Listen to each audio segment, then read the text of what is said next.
Hi, we're the Gray family. I'm Aaron, I'm 13 years old and I've had a liver and small bowel transplant. If it wasn't for organ donation, my son Aaron wouldn't be here with us today. My name is John Forsyth. I'm a transplant surgeon. I'm involved in transplant of the liver, the kidney and the pancreas. I have been involved in many cases, from those who have donated very young to those much older.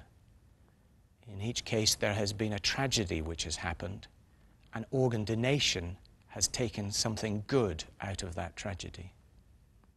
Hi, I'm Lily, this is Bradley. We're Darryl Turley's family. It was something we hadn't discussed with Darryl. I know Darryl would be very proud, knowing that he's helped save lives or give people a better chance in life. My name is Carolyn Reid and I'm a donor transplant coordinator. Personally, to me, organ donation is about supporting families through the decision-making process. We're the Warden family, Rachel's family. Our main about organ donation is turn something very negative into something positive. I'm Dr. Stephen Cole. I'm a consultant in intensive care medicine. Well, my role is to return the critically injured patient back to their former health wherever possible, but in a small number of cases this isn't possible despite all our best efforts.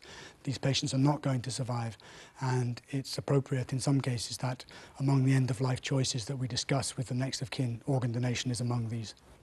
Patients die in intensive care from two major sources. They either die because of cardiac death, because their heart stops and they are no longer able to circulate their blood around the body, or because the basic functions of their brain are no longer working. These are the functions that make you breathe, that make your heart pump, that control your blood pressure.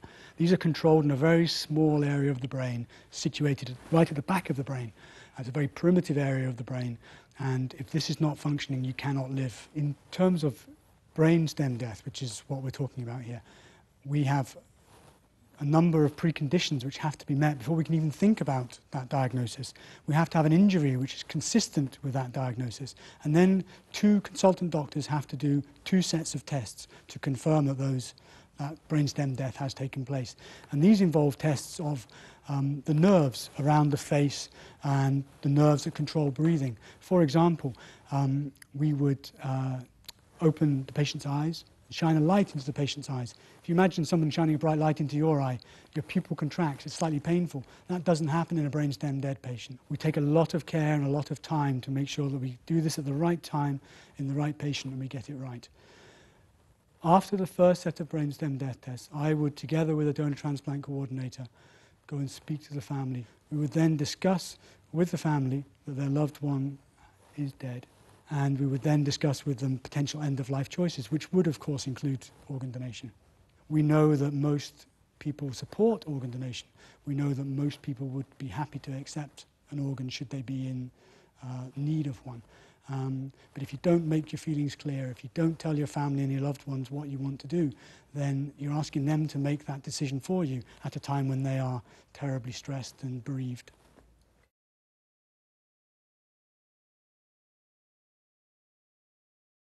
Just like every other wee girl that you kind of imagine, but obviously she's very, very special to ourselves. Life and soul of every party that she went to and everything that she took part in. She was a ray of sunshine. Everywhere she went, as Craig said, she lit up everywhere. Rachel was 11, so she was going from Golden Hill Primary to Clydebank High School. My sister was fine up until one night just happened. You think each day is going to keep on continuing. It's never going to happen to you. And initially it looked as though she was taking a seizure. My mum had died with a brain hemorrhage, and I just knew when I seen her it was the same sort of thing. The ambulance came, they took her straight to York Hill where they put her into a coma and ventilated her. They did the CT scan then. The neurosurgeons at the Southern reviewed the films and said, you know, there was not much. They took me and Craig in, said, you know, it was a massive bleed, there wasn't much hope for her. Everybody was brilliant. Everybody fought as hard as they could, but it wasn't to be, you know. As I said, it's the worst thing that MD could ever face. I knew Rachel's wishes. I mean, she'd said from an early age, I mean, at 7 years old, she made me promise that if anything ever happened to her, that she would use her organs. She's always wanted to do it because my dad's dad, my granddad, has also received a kidney, and he knew how good it was, that she knew the meaning of life. I think it's a thing families should discuss. The worst thing for a parent is to lose a child. You never expect to outlive your children. But if a tragedy like this happens again, for the parents to know what their child's wishes are, or even the child to know what their parents' wishes are, it would make things so much easier. Yeah.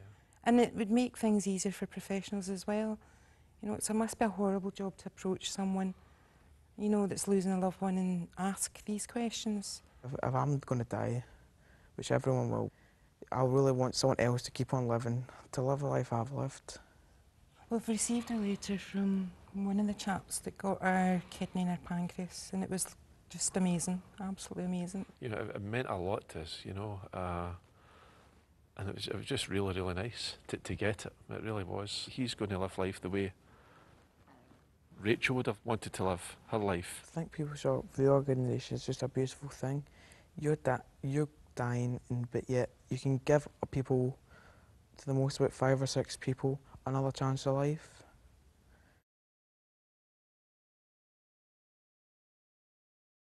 I think the most important thing about organ donation for me is being there for the families and being with them and taking them through the whole process of donation. We'll also then go on to support the nursing and the medical staff within the intensive care unit. And if we know that you had authorised your wishes through putting your name on the organ donor register, that information we could give to your family, and then they are more than likely to say yes and agree with your wishes to go forward for organ donation. Within the whole of the UK, there are 16,400,000 people on the organ donor register, and within Scotland itself, there are just over 1.7 million people who have registered their wish to be an organ donor. The families of the donors just want to make sure that we're still caring for their family member, and that any of the organs that they have said that they are willing to donate find suitable recipients. When I see a family at the end of a donation process, and when we get letters from the recipients and we're able to forward that on again to the families, and speaking to the family on the phone at that point as well, they're always just so grateful for any piece of news or information that comes from the recipient families. I think families should discuss organ donation amongst themselves and make a decision, knowing that all their family members know what their decision is. He was a lovely, energetic 13-year-old, the youngest of my 2 sons. I would say his main hobby was football.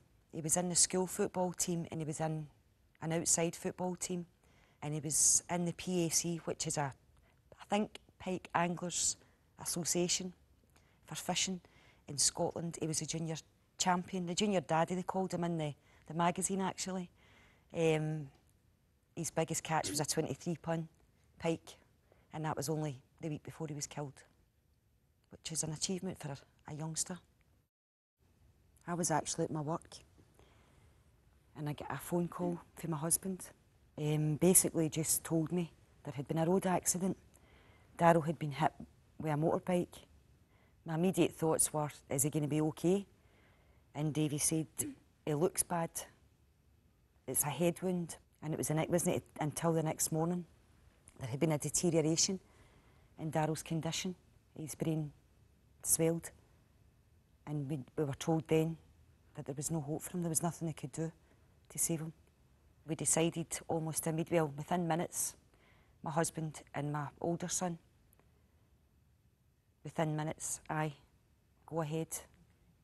Bradley understands that Darryl's heart and other organs have went to help, don't you, son? How do you feel about it? Brad? Happy because he's saving other people. Darryl's heart, his kidneys, his liver and his lower bowel. And I just pray to God that the recipient is doing well. All the recipients are doing well. It's a positive way, I believe. If you turn it around and imagine it as one of your family, if they could receive and it would make them better, I'd give them a better quality of life. I still believe that we've did the right thing. I've never, ever had second thoughts or regretted.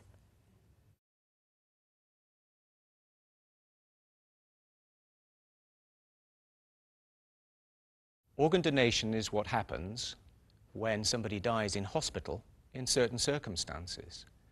And we are able to remove the organs from that dead person and transplant the organs into somebody who needs them to save their lives. Transplant is immensely successful. People who are very close to death can be transformed within a matter of a few weeks. And the results are, let's say, 1 year after a liver or a kidney transplant, 90% of people will be alive and well. Quite often I will be passing somebody in the corridor and they will say, "Mr. Forsyth, you're not speaking to me today." And it's because I cannot recognize them. They have changed so much from that ill person that I saw before. Today there are a large number of patients waiting for a transplant across the UK, and most of those will be waiting for a kidney transplant. There are two reasons for that. First of all, because kidney disease is pretty common, but secondly, of course, we have dialysis, which can keep those people alive whilst they wait for a transplant. Most people are aware of heart transplants and lung transplants, but there are other organs, such as pancreas, which can be transplanted for certain patients who are diabetic. And beyond that, there is tissue transplantation, which is talking about things like skin, bone, and even parts of the eye which can be transplanted, such as the cornea, which can give sight again. So there are, from one tragedy, from one death, there can be many organs and many tissues donated. For me, I don't feel like I save people's lives. I feel like actually it's the donor and the donor family who have made the difficult choice that they have made. They are the ones who truly allow the life to be saved. Myself and the whole team who perform the transplant, we allow that to happen. But the most important thing is the donation. I would say that organ donation means a tragedy that has occurred, but that something positive can come out of that tragedy.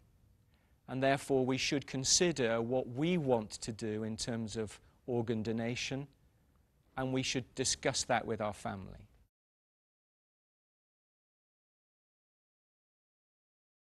Well, Arden was born with a heart disorder. He was only given hours to live at one point. It was discovered he had a horrible thing called necrotizing enterocolitis, which really just eats and destroys the intestines. So he lost probably about 3/4 of his small bowel. He had no absorption, so he had to be intravenously fed. It reached a point where, you know, how they were treating him actually wasn't any good for his liver, so he got liver disease as well. I was 3 years old when I had my transplant, and obviously I didn't know much about it, but being 13 now, understanding what I went through, I'm happy to be alive, obviously. And he certainly wouldn't be here today if it wasn't for organ donation. And really just, it's such a tragic time in a family's life to lose someone, to even consider organ donation. It is literally a gift of life. Well, I really like the idea of organ donation. Like, if you died, you could make someone else live, and there's a slogan for it, I think, live life and give life, and I think that's a really good slogan. In Arden's case, where it was a small bowel transplant, it has to be a child donor. So we knew that another family were going to have to lose a child for our son to survive. Like my mum said, someone had to die for me to stay alive, which I felt really unhappy about, because when I first knew about it, I thought that child deserved to live rather than me. Arden's transplant anniversary, every year I'll send a card or a letter. At least if the donor family are to know that, having lost somebody tragically, that, you know, there's a legacy that lives on, you know, that there's life goes on. I'm feeling good. My life's been quite fun. Competing in the British Transplant Games, which I've only just came back from. I think I want to go back to snowboarding again. Quite desperate to do that again, and My dream is to become a footballer for my team.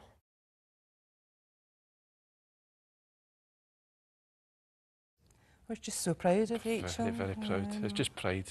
Really pride. That's the thing, that she's given life to other people because she was life. You couldn't give the same gift in money. When you're going, you're going. If your organs can help somebody else, it could be yourself, it could be your own family that's needing. Don't waste those organs. They are life-giving, literally. You know, they can save so many lives.